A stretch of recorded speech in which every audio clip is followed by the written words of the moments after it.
بسم الله الرحمن الرحيم. الحمد لله الذي لم يتخذ ولدا ولم يكن له شريك في الملك ولم يكن له ولي من الذل وكبره تكبيرا. الحمد لله الذي وحده والصلاة والسلام على من لا نبي بعده. جی السلام علیکم ورحمۃ اللہ وبرکاتہ. حضرات محترم، سیرت النبی صلی اللہ علیہ وسلم کی روشنی سے نئے سبق کے ساتھ آپ کی خدمت میں حاضر ہیں.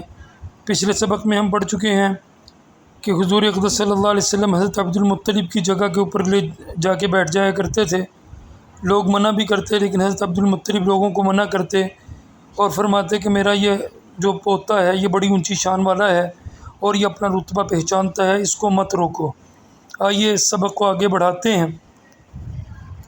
ایک روز حضرت عبد المطلب خانہ کعبہ میں حجر اسود کے پاس بیٹھے ہوئے تھے. ایسے میں ان کے پاس نجران کے عیسائی آ گئے. ان میں ایک پادری بھی تھا. اس پادری نے عبد المطلب سے کہا، ہماری کتابوں میں ایک ایسے نبی کی علامات ہیں جو اسماعیل کی اولاد میں ہونا باقی ہے.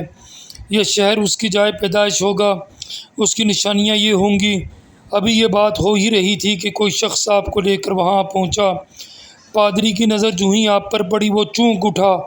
آپ کی آنکھوں، کمر اور پیروں کو دیکھ کر وہ چلا اٹھا، وہ نبی یہی ہیں، یہ تمہارے کیا لگتے ہیں؟ عبد المطلب بولے، یہ میرے بیٹے ہیں. اس پر وہ پادری بولا، اوہ تب یہ وہ نہیں، اس لیے کہ ہماری کتابوں میں لکھا ہے کہ اس کے والد کا انتقال اس نبی کی پیدائش سے پہلے ہو جائے گا. یہ سن کر عبد المطلب بولے، یہ دراصل میرا پوتا ہے. اس کے باپ کا انتقال اس وقت ہو گیا تھا جب یہ پیدا بھی نہیں ہوا تھا. اس پر یہ پادری بولا، ہاں یہ بات ہوئی نا، آپ اس کی پوری حفاظت کریں. عبد المطلب کی آپ سے محبت کا یہ عالم تھا کہ کھانا کھانے بیٹھتے تو کہتے میرے بیٹے کو لے آؤ. آپ تشریف لاتے تو عبد المطلب آپ کو اپنے پاس بٹھاتے، آپ کو اپنے ساتھ کھانا کھلاتے. بہت زیادہ عمر والے ایک صحابی حیدہ بن معاویہ رضی اللہ تعالیٰ عنہ کہتے ہیں، میں ایک مرتبہ اسلام سے پہلے جاہلیت کے زمانے میں حج کے لیے مکہ معظمہ گیا. وہاں بیت اللہ کا طواف کر رہا تھا. میں نے ایک ایسے شخص کو دیکھا جو بہت بوڑھا اور بڑے لمبے قد کا تھا. وہ بیت اللہ کا طواف کر رہا تھا اور کہہ رہا تھا، اے میرے پروردگار، میری سواری کو محمد کی طرف پھیر دے اور اس سے میرا دست و بازو بنا دے. میں نے اس بوڑھے کو جب یہ شعر پڑھتے سنا تو لوگوں سے پوچھا، یہ کون ہے؟ لوگوں نے بتایا، یہ عبد المطلب بن ہاشم ہیں. انہوں نے اپنے پوتے کو اپنے ایک اونٹ کی تلاش میں بھیجا ہے. وہ اونٹ گم ہو گیا ہے اور وہ پوتا ایسا ہے، جب بھی کسی گمشدہ چیز کی تلاش میں اسے بھیجا جاتا ہے تو وہ چیز لے کر ہی آتا ہے. پوتے سے پہلے یہ اپنے بیٹوں کو اس اونٹ کی تلاش میں بھیج چکے ہیں، لیکن وہ ناکام لوٹ آئے ہیں. اب چونکہ پوتے کو گئے ہوئے دیر ہو گئی ہے، اس لیے پریشان ہے اور دعا مانگ رہے ہیں. تھوڑی ہی دیر گزری تھی کہ میں نے دیکھا کہ آپ صلی اللہ علیہ وآلہ وسلم اونٹ کو لیے تشریف لا رہے ہیں. عبد المطلب نے آپ کو دیکھ کر کہا، میرے بیٹے میں تمہارے لیے اس قدر فکر مند ہو گیا تھا کہ شاید اس کا اثر کبھی میرے دل سے نہ جائے. عبد المطلب کی بیوی کا نام رقیہ بنت ابو سیفی تھا. وہ کہتی ہیں، قریش کئی سال سے سخت قحط سالی کا شکار تھے. بارشیں بالکل بند تھیں، سب لوگ پریشان تھے. اس زمانے میں میں نے ایک خواب دیکھا. کوئی شخص خواب میں کہہ رہا تھا، اے قریش کے لوگو، تم میں سے ایک نبی ظاہر ہونے والا ہے. اس کے ظہور کا وقت آ گیا ہے. اس کے ذریعے تمہیں زندگی ملے گی، یعنی خوب بارشیں ہوں گی، سرسبزی اور شادابی ہوگی. تم اپنے لوگوں میں سے ایک ایسا شخص تلاش کرو جو لمبے قد کا ہو، گورے رنگ کا ہو، اس کی پلکیں گھنی ہوں، بھویں اور ابرو ملے ہوئے ہوں. وہ شخص اپنی تمام اولاد کے ساتھ نکلے اور تم میں سے ہر خاندان کا ایک آدمی نکلے. سب پاک صاف ہوں اور خوشبو لگائیں.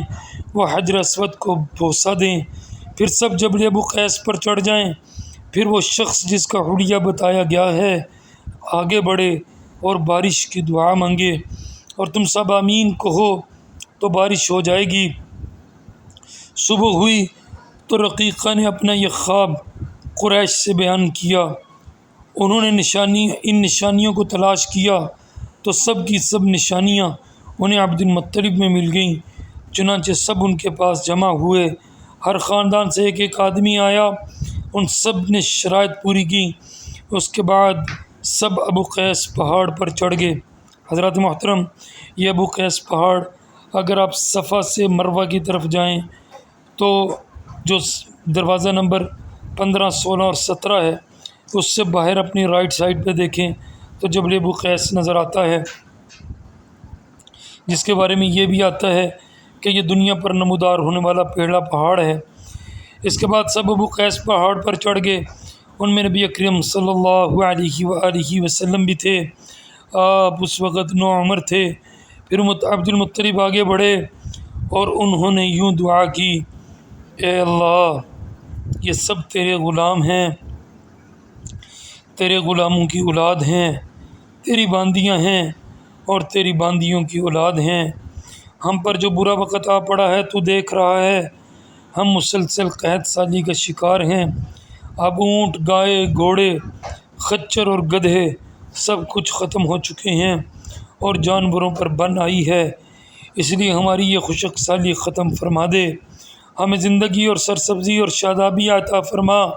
اب یہ دعا مانگ ہی رہے تھے کہ بارش شروع ہو گئی، وادیاں پانی سے بھر گئیں۔ لیکن اس بارش میں ایک بہت عجیب بات ہوئی، اور وہی عجیب بات یہ تھی کہ قریش کو یہ سیرابی ضرور حاصل ہوئی، مگر یہ بارش قبیلہ قیس اور قبیلہ مضر کی قریبی بستیوں میں بالکل نہ ہوئی۔ اب لوگ بہت حیران ہوئے کہ یہ کیا بات ہوئی، ایک قبیلے پر بارش اور آس پاس کے سب قبیلے بارش سے محروم۔ تمام قبیلوں کے سردار جمع ہوئے، اس سلسلے میں بات چیت شروع ہوئی۔ ایک سردار نے کہا، ہم زبردست قحط اور خشک سالی کے شکار ہیں، جبکہ قریش کو اللہ جل جلالہ نے بارش عطا کی ہے اور یہ عبد المطلب کی وجہ سے ہوا ہے، اس لیے ہم سب ان کے پاس چلتے ہیں، اگر وہ ہمارے لیے دعا کر دیں تو شاید اللہ ہمیں بھی بارش دے۔ یہ مشورہ سب کو پسند آیا، چنانچہ یہ لوگ مکہ معظمہ میں آئے اور عبد المطلب سے ملے، انہیں سلام کیا، پھر ان سے کہا، اے عبد المطلب، ہم کئی سال سے خشک سالی کے شکار ہیں، ہمیں آپ کی برکت کے بارے میں معلوم ہوا ہے، اس لیے مہربانی فرما کر آپ ہمارے لیے بھی دعا کریں، اس لیے کہ اللہ نے آپ کی دعا سے قریش کو بارش عطا کی ہے۔ ان کی بات سن کر عبد المطلب نے کہا، اچھی بات ہے، میں کل میدان عرفات میں آپ لوگوں کے لیے بھی دعا کروں گا۔ دوسرے دن صبح سویرے عبد المطلب میدان عرفات کی طرف روانہ ہوئے۔ ان کے ساتھ دوسرے لوگوں کے علاوہ ان کے بیٹے اور اللہ کے رسول صلی اللہ علیہ وآلہ وسلم بھی تھے۔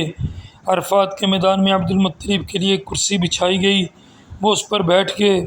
نبی کریم صلی اللہ علیہ وسلم کو انہوں نے گود میں بٹھا لیا، پھر انہوں نے ہاتھ اٹھا کر یوں دعا کی، اے اللہ، چمکنے والی بجلی کے پروردگار اور کڑکنے والی گرج کے مالک، پالنے والوں کے پالنے والے اور مشکلات کو آسان کرنے والے، یہ قبیلہ قیس اور قبیلہ مضر کے لوگ ہیں، یہ بہت پریشان ہیں، ان کی کمریں جھک گئی ہیں، یہ تجھ سے اپنی لاچاری اور بے کسی کی فریاد کرتے ہیں اور جان و مال کی بربادی کی شکایت کرتے ہیں، پس اے اللہ، ان کے لیے خوب برسنے والا بادل بھیج دے اور آسمان سے ان کے لیے رحمت عطا فرما، تاکہ ان کی زمینیں سرسبز ہو جائیں اور ان کی تکالیف دور ہو جائیں۔ عبد المطلب ابھی یہ دعا کر ہی رہے تھے کہ ایک سیاہ بادل اٹھا، عبد المطلب کی طرف آیا اور اس کے بعد اس کا رخ قبیلہ قیس اور بنی مضر کی بستیوں کی طرف ہو گیا۔ یہ دیکھ کر عبد المطلب نے کہا، اے گروہ قریش اور مضر، جاؤ، تمہیں سیرابی حاصل ہو چکی۔ چنانچہ یہ لوگ جب اپنی بستیوں میں پہنچے تو وہاں بارش شروع ہو چکی تھی۔ آپ 7 سال کے ہو چکے تھے کہ آپ کی آنکھیں دکھنے کو آ گئیں۔ مکہ میں آنکھوں کا علاج کروایا گیا لیکن افاقہ نہ ہوا۔ عبد المطلب سے کسی نے کہا، عکاظ کے بازار میں ایک راہب رہتا ہے، وہ آنکھوں کی تکالیف کا علاج کرتا ہے۔ عبد المطلب آپ کو اس کے پاس لے گئے، اس کی عبادت گاہ کا دروازہ بند تھا، انہوں نے اسے آواز دی راہب نے کوئی جواب نہ دیا۔ اچانک عبادت گاہ میں شدید زلزلہ آیا۔ راہب ڈر گیا کہ کہیں عبادت خانہ اس پر نہ گرے، اس لیے ایک دم باہر نکل آیا۔ اب اس نے آپ کو دیکھا تو چونک اٹھا۔ اس نے کہا، اے عبد المطلب، یہ لڑکا اس امت کا نبی ہے۔ اگر میں باہر نہ نکل آتا تو یہ عبادت گاہ ضرور مجھ پر گر پڑتی۔ اس لڑکے کو فوراً واپس لے جاؤ اور اس کی حفاظت کرو، کہیں یہودی یا عیسائیوں میں سے کوئی اسے قتل نہ کر دے۔ پھر اس نے کہا، اور رہی بات ان کی آنکھوں کی، تو آنکھوں کی دعا تو خود ان کے پاس موجود ہے۔ عبد المطلب یہ سن کر حیران ہوئے اور بولے، ان کے اپنے پاس ہے؟ میں سمجھا نہیں۔ ہاں، ان کے لعاب دہن ان کی آنکھوں میں لگائیں۔ حضرت عبد المطلب نے ایسا ہی کیا، آنکھیں فوراً ٹھیک ہو گئیں۔